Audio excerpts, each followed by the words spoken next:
There have been increasing calls in recent weeks for the veterinary cordon fence, better known as the red line, to be removed for being discriminatory and not allowing the northern regions of Namibia equal access to the lucrative meat export markets. So we decided to take a look into where the boundary actually originates from and give you a history of Namibia's red line in under 3 minutes.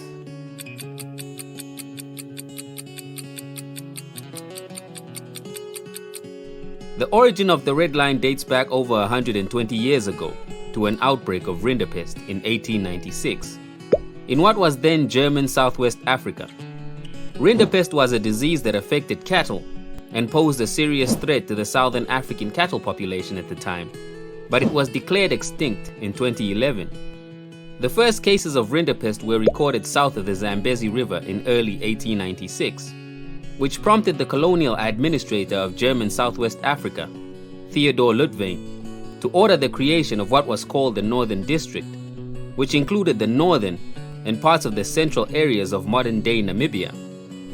A boundary was then created between the Northern District and the southern parts of the colony between November 1896 and February 1897. It wasn't a physical border, but it was rather a chain of 16 military outposts stretching from east to west.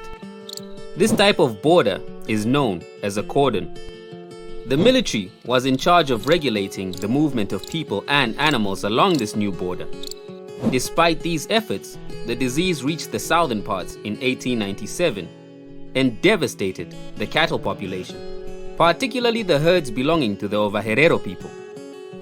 Even after it failed in its original purpose and the rinderpest outbreak came to an end, the military border was maintained.